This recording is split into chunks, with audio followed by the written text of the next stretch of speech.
Welcome to our channel, your ultimate destination for exploring meditation and inner mental strength. I'm Louis Brown, and I'm thrilled to accompany you on a journey to uncover the incredible power of the mind and achieve inner peace.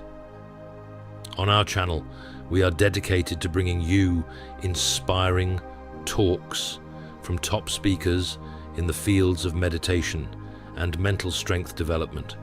You'll experience profound insights and practical techniques that will help you connect more deeply with yourself, alleviate stress, and lead a life filled with meaning and harmony. We don't just present theories, we guide you in applying meditation practices and mental development strategies to your daily life. By doing so, you can explore your inner power, enhance self-awareness, and find tranquility even in the most stressful moments. If you're seeking powerful inspiration and practical tools to elevate your mental well-being, hit that subscribe button and join us. Together, we'll open new doors to discover your limitless potential and build a life full of energy and peace. Thank you for taking the time to visit our channel. I look forward to seeing you in our upcoming videos, where we'll explore and grow our inner strength together. Sadhguru expressed appreciation for the commendable work done by the Dharma Foundation.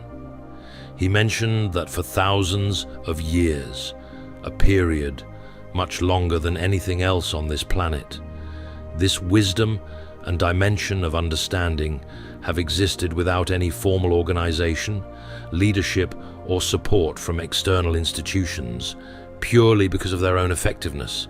The time has come when even truth itself needs protection. When Sadhguru speaks of the East, he emphasizes that this is not a specific geography, and this must be understood clearly. He is not referring to the East and West as geographical features of the world.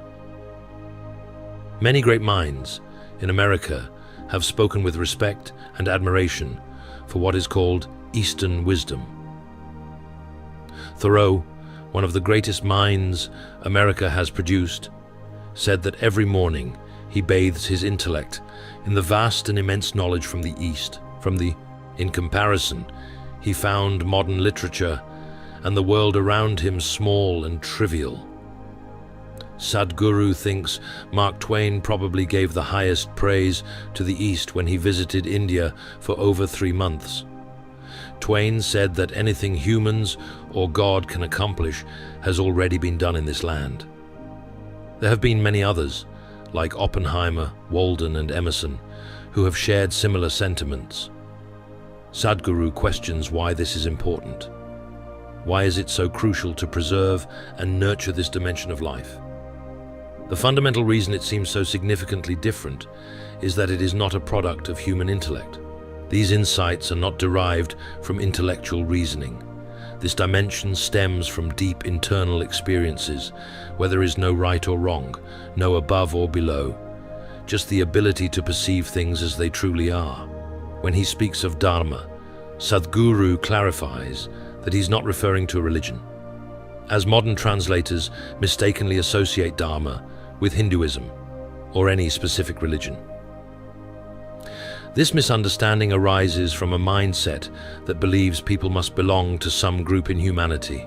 They come from a worldview that humanity must be divided in some way, based on the superficial intellect of human nature, what we commonly call intellect.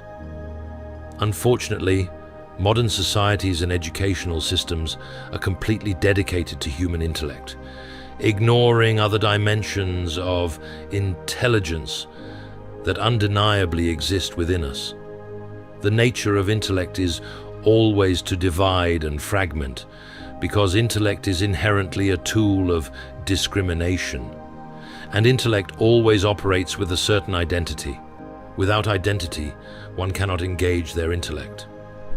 With personal identities such as race, religion, nationality, class, belief, and gender, intellect divides the world into fragments. The uniqueness of what we call Eastern spiritual wisdom is that it does not come from human intellect. It comes from a deeper dimension of intelligence within us. When Sadhguru speaks of this deeper dimension, a simple way to understand it is to consider anything you've eaten today like a piece of bread in the afternoon. That piece of bread is being transformed into a human being. You definitely cannot do that with your intellect alone. There is an intelligence here that can turn a banana into a human being. You surely cannot do that with just your intellect. This is a dimension of intelligence beyond the thinking process.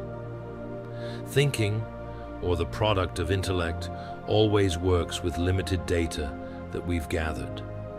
What we call Eastern wisdom does not come from a limited amount of data gathered from books or life experiences, but simply from enhancing one's ability to perceive life in ways that our senses cannot. Sadhguru explains why he speaks about the 5 senses. All the data a person has ever gathered and stored, which feeds the intellect, comes from the 5 senses. But by their nature, senses cannot perceive anything in its entirety. If you see one side of your hand, you cannot see the other. This is the nature of sensory perception. Even if you hold a grain of sand, if you see one part of it, you cannot see the other. Senses can only be perceived through comparison. Without comparison, the senses become useless because of darkness. You know what light is because darkness exists. Otherwise, you would not know what light is. Because there is silence, you understand what sound is. Without silence, you would have no concept of sound. So, perception is always comparative. For example, if you are 6 feet tall, you walk, think, and feel like a tall person. But if you go to a society where everyone is 8 feet tall, suddenly you walk, think, and feel like a short person. What you perceive through comparison distorts reality. It is not reality as it truly is. So, what we perceive through comparison is only useful for our survival. But if we want to understand the nature of existence, the senses are not adequate tools.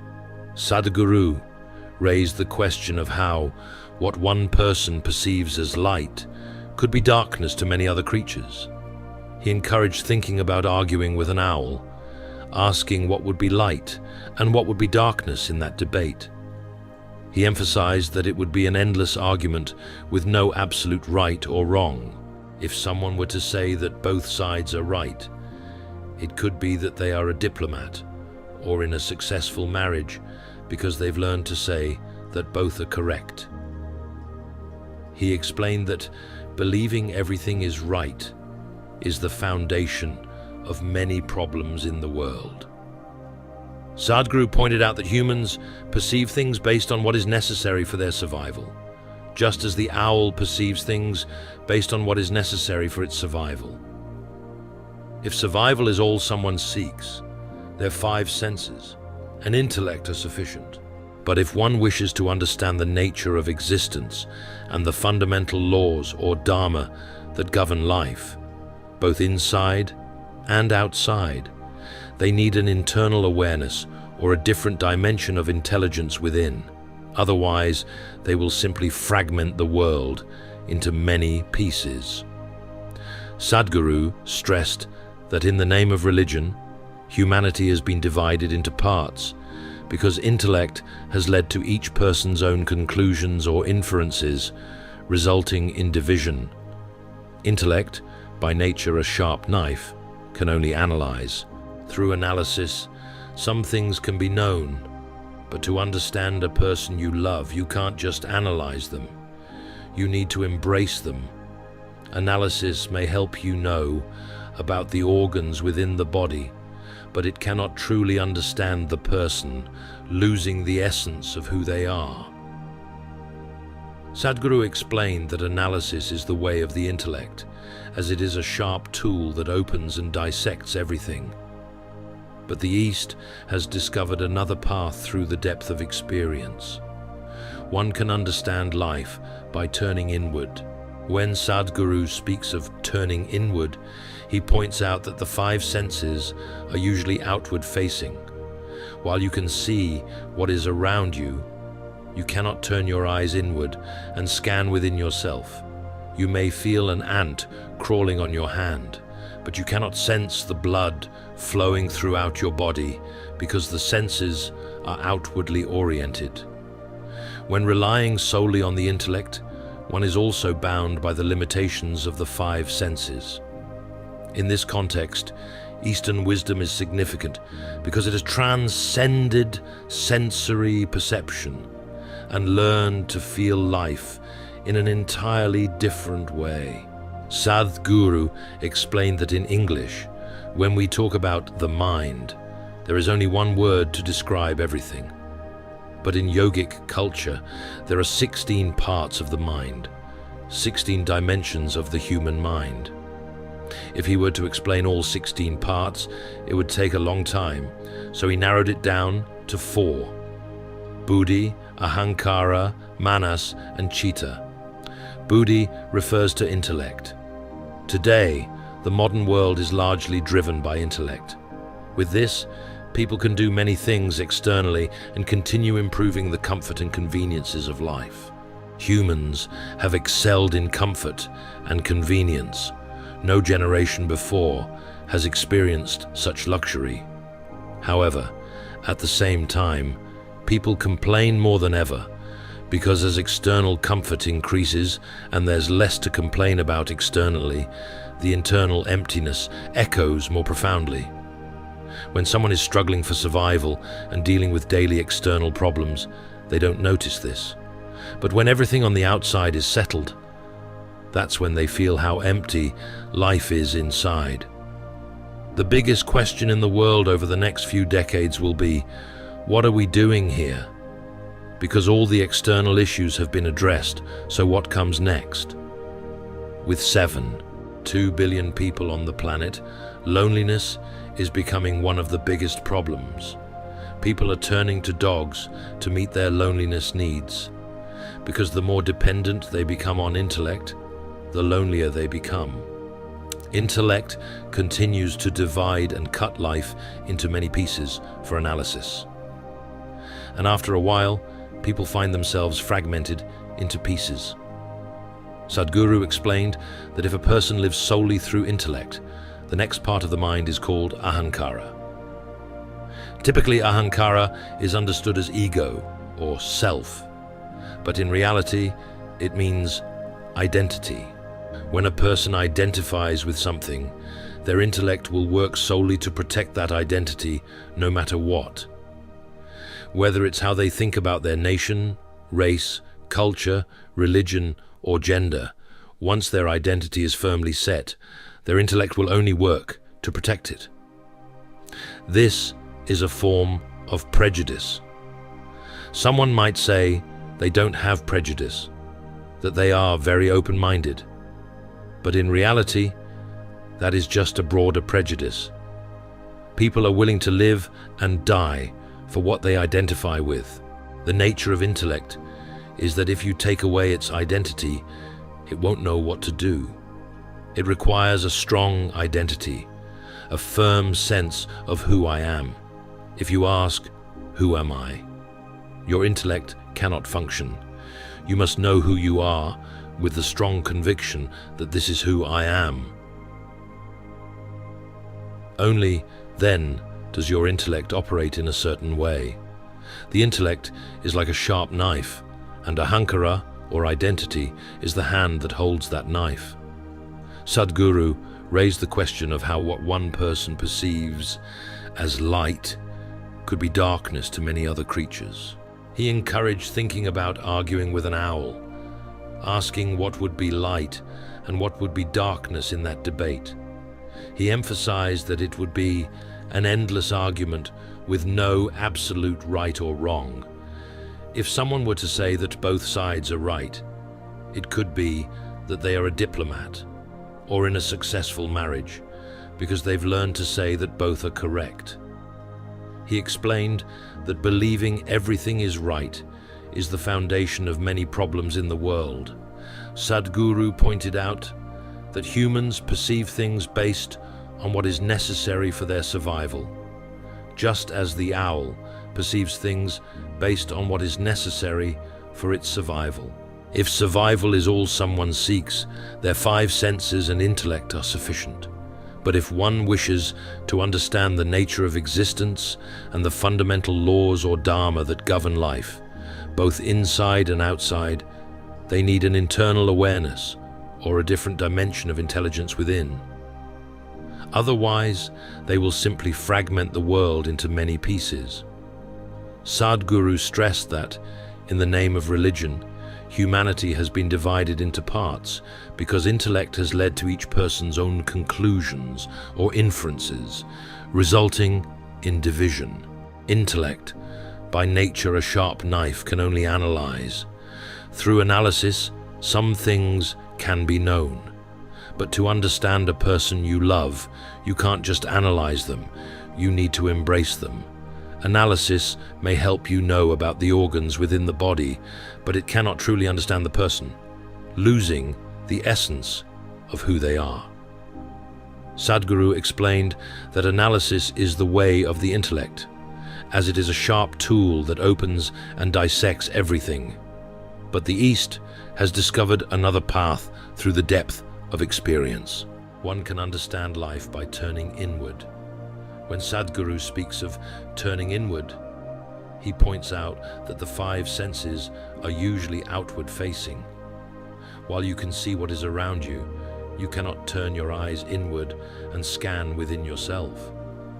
You may feel an ant crawling on your hand, but you cannot sense the blood flowing throughout your body because the senses are outwardly oriented.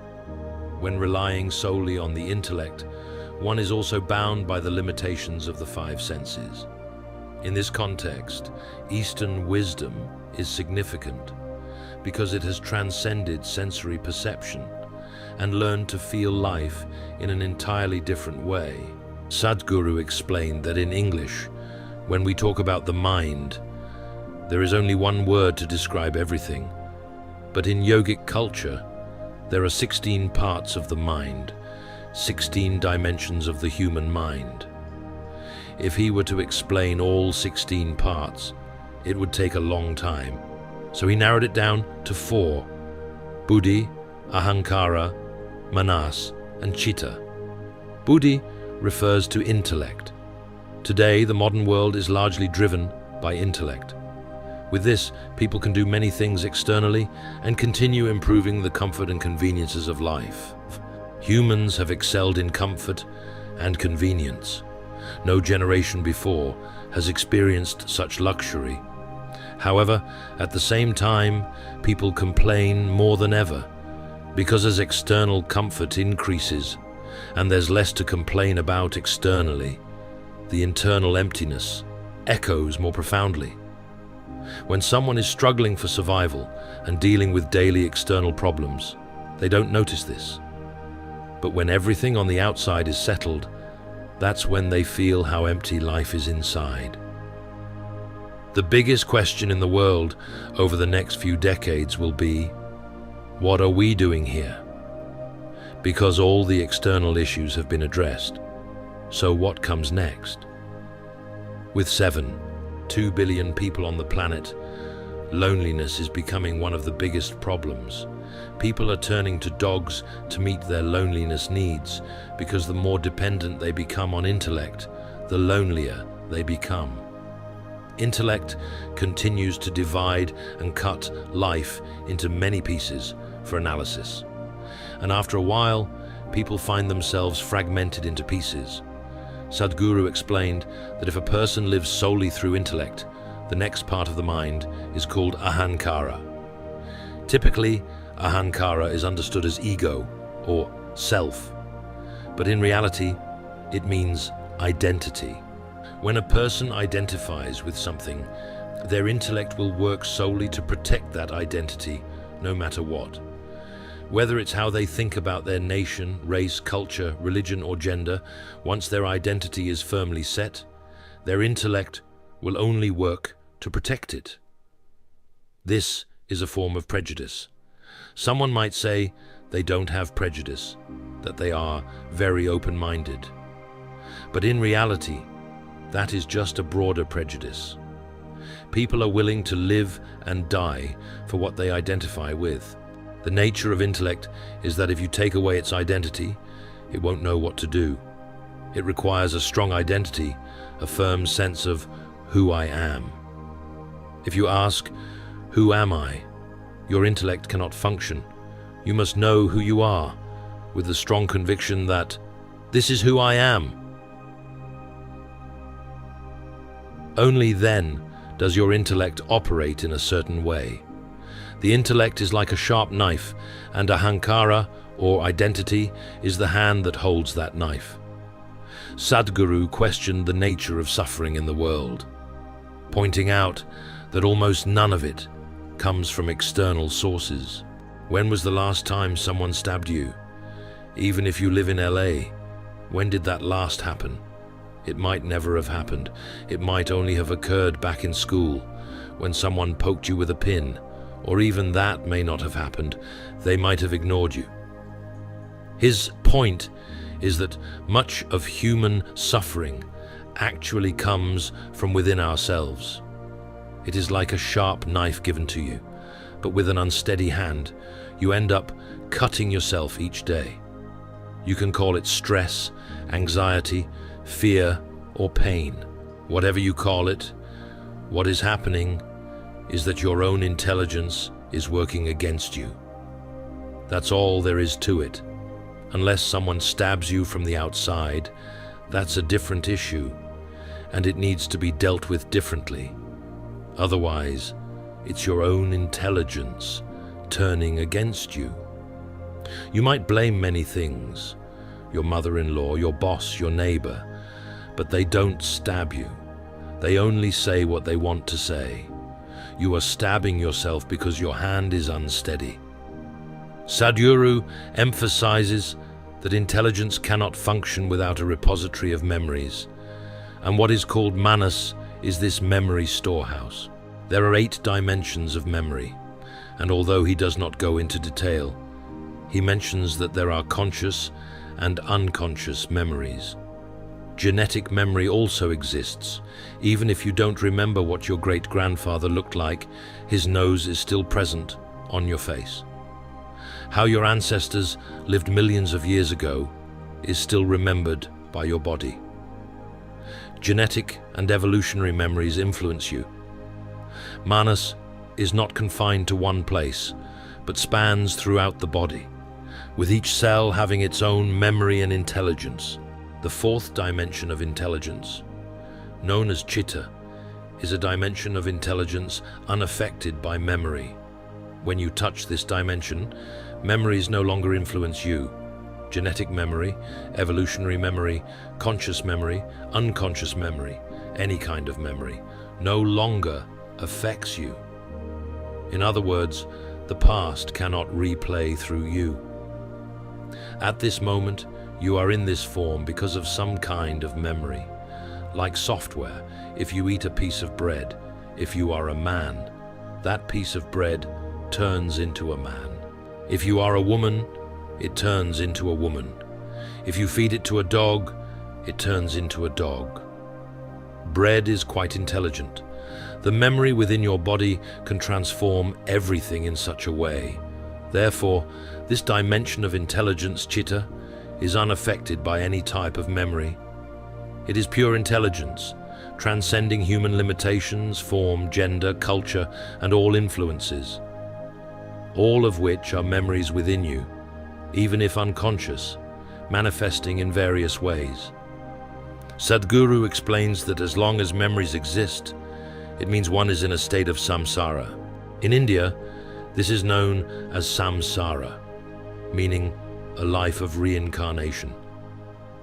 If a person feels they are in a cycle or going in circles, it means they are not making any progress.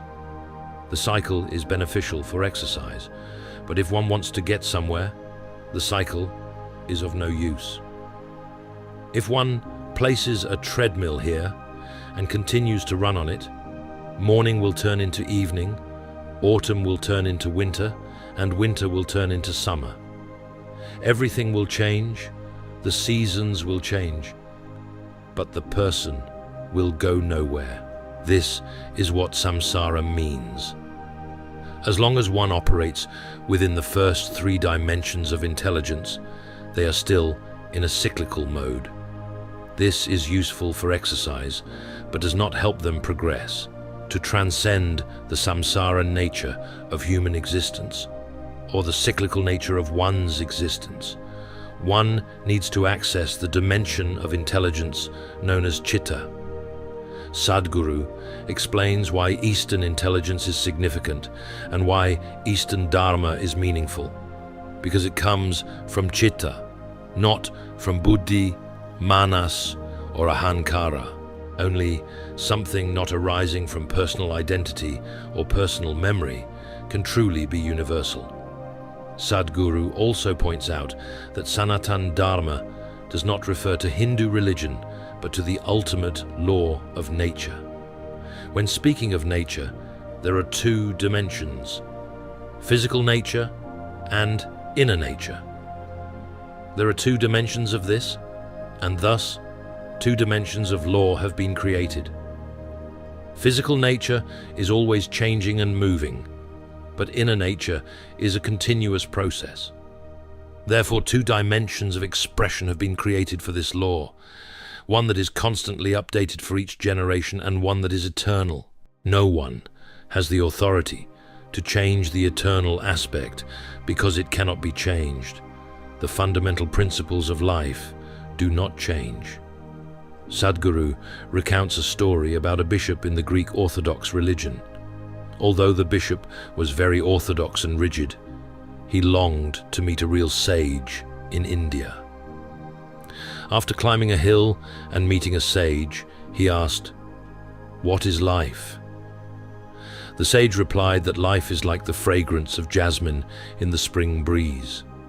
The bishop did not understand this answer, as his teachings described life as a painful thorn. The sage explained that his answer reflected each person's understanding of life. Sadhguru emphasizes that the entire experience of human life is created from within, never from outside. Even if a person does not listen to Sadhguru, they cannot point to him outside themselves. Everything they experience about the world comes from within themselves.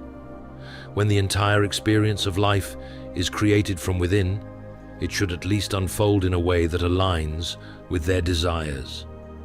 If the experience of life within them unfolds as they wish, they will choose happiness over suffering. Sadhguru explains that happiness or comfort in life is not the ultimate goal. When you are naturally happy, it means you have decided the nature of your experience on your own. Regardless of the circumstances, you are the one determining the nature of your experience. In other words, you are no longer afraid of suffering. Only when you are free from the fear of suffering can you fully walk through this life. Otherwise, each step is just a half step because you are always worried, what will happen to me? Sadhguru emphasizes that the spirit of Eastern wisdom originates from those who have decided the nature of their own experience. The external world never determines who they are, allowing them to walk fully and explore the depths of life that others may not dare to touch. Most of humanity is concerned with, what will happen to me? Which is essentially the question, what will I have to endure? Sadhguru asserts that the first crucial step, if you want to explore new dimensions of intelligence and knowledge, is to decide the nature of your own experience. You cannot be afraid of suffering. Only then does exploring deeper aspects of human consciousness become possible. Reaching intellectual dimensions, which allow you to connect with the entire universe, becomes feasible. Sadhguru also mentions the people he works with, those on the brink of homelessness or struggling with addiction. When dealing with their situations, Sadhguru emphasizes that he does not talk to them about their intelligence or the idea that things do not actually exist, as this would clearly be inappropriate. For these individuals, Sadhguru teaches resilience, but he also recognizes that imparting deep teachings about intelligence would not fit their circumstances. Sadhguru reminds us that the first issue is to believe in his teachings. This is not a characteristic of Sanatana Dharma or India, where people are not encouraged to believe anything blindly. India is a land of seekers, not of belief systems. In an Indian family, many people can worship different deities without conflict, because it is a land of seeking. Sadhguru highlights that the greatest mistake is to believe blindly in what he says. He advises not to believe or reject immediately, but to experiment. If it works, keep it. If not, discard it. Regarding issues like poverty, homelessness, or war, Sadhguru understands the harsh realities of the world. He emphasizes that he is not unaware of these issues. On the contrary, he runs a volunteer organization with thousands of participants, alongside many large social projects to assist those in need with nutrition, education, and healthcare, all for free. Sadhguru clarifies that he never tells hungry people that their intelligence is causing their problems. He only discusses these profound aspects with those who are more well off in life. His projects aim to support those struggling with basic needs. Sadhguru explains that these issues are primarily due to relatively affluent people who have never cared to do what needs to be done in the world. They are ensuring that others do not receive it. In 2012, the world produced enough food for 2 billion people, while the global population at that time was only 6 billion. Yet 50% of the population still suffered from malnutrition and had almost nothing to eat. This is not due to a lack of food, but because we do not care. Sadhguru continues to question whether it is true that no one has stabbed you in the past 25 years. True, but he also points out that you are still enduring many things like stress, anxiety, etc. Is this due to someone from outside, or is it a product of your own mind? It is your reaction to the existing external situation rather than doing what is necessary. When you see something wrong or experience suffering, you choose to torment yourself. Instead of recognizing that when there is a problem, you need empowerment, you end up weakening yourself. He emphasizes that the goal is to have your intelligence working for you, not against you. Once your intelligence is working against you, no deity in the universe can help you. If your intelligence has turned against you, it means everything is essentially over. Therefore, Sadhguru advises that first and foremost, you should ensure that your intelligence is working for you. If your intelligence works for you, you can achieve many wonderful things for those who are not well fed or lack basic care. This is the responsibility of those who are sufficiently endowed and privileged in life. He advises not to make yourself stressed. If you are joyful, you will naturally do the best you can. When you are happy, you become a pleasant person. But when you are despondent, unhappy, and disappointed, you might become unpleasant. This applies to everyone. Sadhguru asserts that the first and most important task anyone must undertake is to become a pleasant person, so that you radiate pleasantness in every possible way. If you demand of yourself to be pleasant, but are not truly so inside, it will not be effective.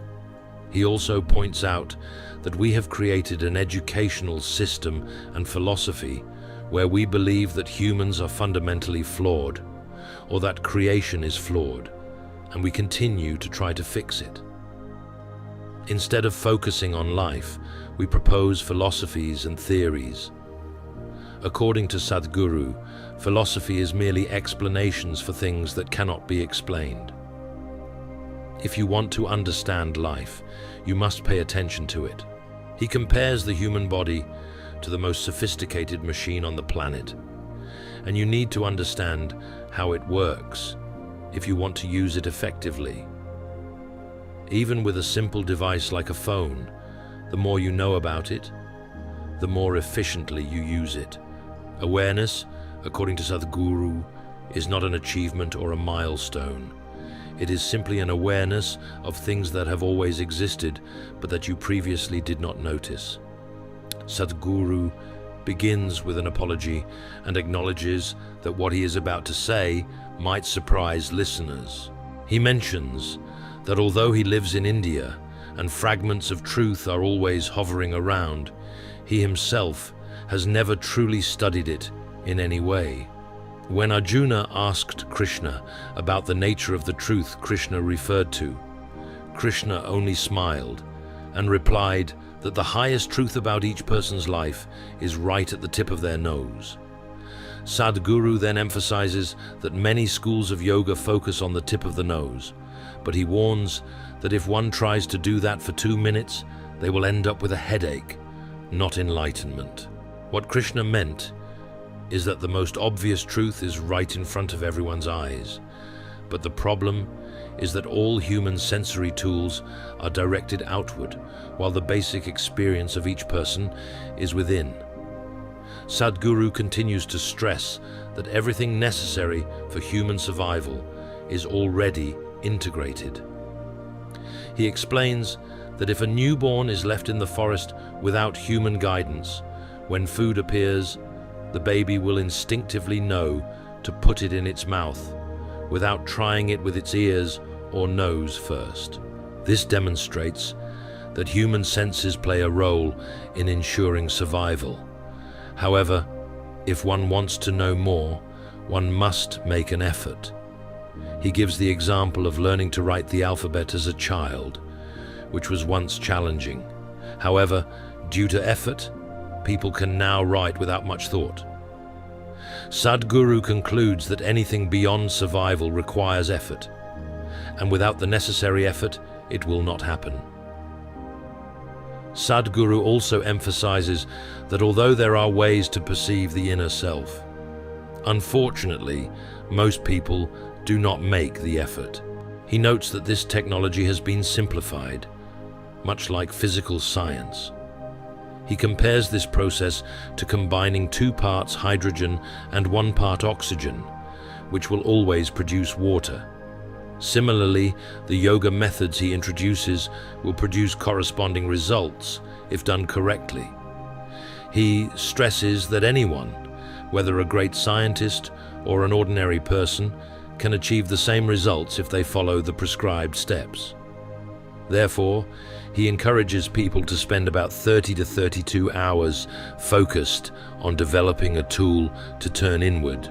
If someone cannot take the time to understand this, Sadhguru suggests that it means their existence is truly worthless. He further explains that when he talks about life, he is not referring to work, family, cars, or houses. All those are just accessories to life. The real life is the presence of each person. However, people often do not pay attention to this and focus instead on fixing external things. Sadhguru tells a story about Shankaran Pillai, who was drunk and trying to get home in an unsteady state. On the way home, Shankaran stumbled into a rose bush and injured himself. When he got home, he took a long time to unlock the door because he could not find the keyhole. He then treated himself using medicine and bandages and slowly crawled into bed. The next morning, his wife noticed something unusual when she saw the bandages not on the wound, but stuck to the mirror in the bathroom. Sadhguru concludes that many people in life are like Shankaran Pillai, always trying to fix external things without realizing that the real problem lies within themselves. He emphasizes that instead of focusing on fixing oneself, people try to change what is around them. This leads to a loss of clarity in life. If people understand that to make life better, they need to fix themselves, clarity will emerge within them. Sadhguru concludes by encouraging people to focus on the inner self to find clarity and enlightenment in life. Sadhguru explained the approach to chitta, which helps us transcend the cycles and limitations of memory and personal identity. He encouraged people to take a simple step. Before going to sleep, write down all the identities you have attached to yourself, from your body to various social roles. As you do this, try to create a small distance between yourself and these identities. This helps you gradually detach from any aspect of life, so that you are merely a part of life, without being tied to roles like gender, religion, or race. Sadhguru also suggested that before sleeping, you should place all your identities on the nightstand and leave them there. When you wake up the next morning, these identities will still be there, not lost. But during sleep, you have begun the journey to free yourself from deep attachment to them. Sadhguru then shared a personal story.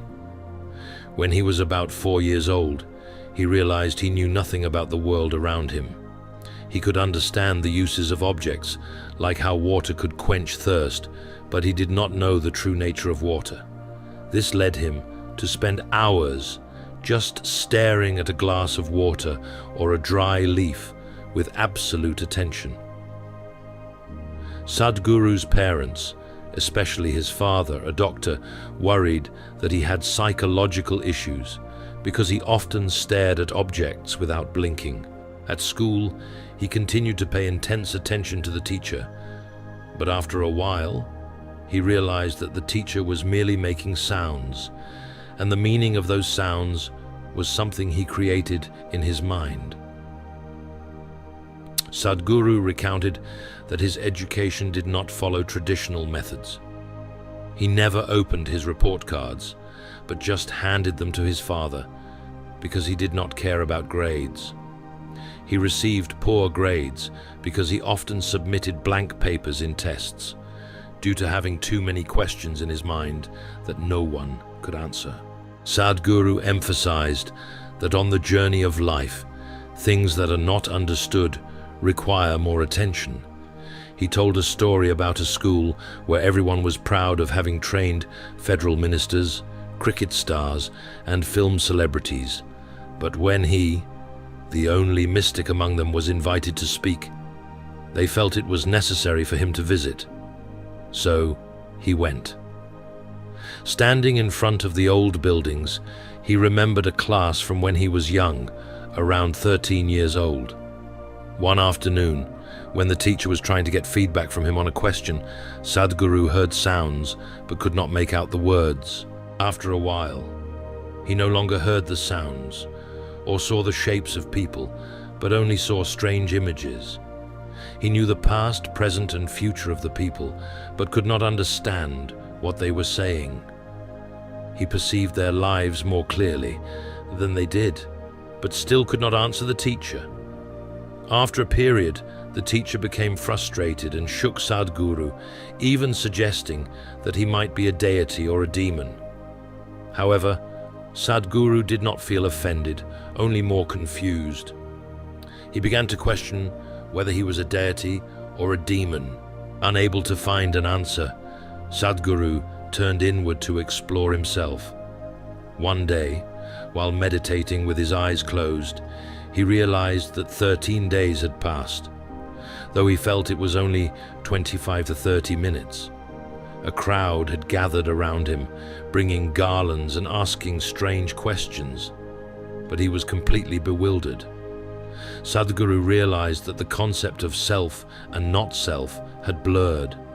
Everything became chaotic, as if what was self was spreading everywhere. He thought he might have gone mad, but felt absolute joy in every cell of his body. He decided that even if it meant being mad, he did not want to lose that joy. Since then, his entire effort has been to share that madness with others so they could experience the joy of living, rather than only knowing the suffering that intelligence brings. He emphasized that life cannot be enhanced from the outside. True elevation must come from within. Finally, Sadhguru thanked everyone and the Dharma Foundation for their noble purpose in preserving and nurturing future generations, emphasizing that the meaning of this is not to create a new religion, but to develop a profound spiritual world.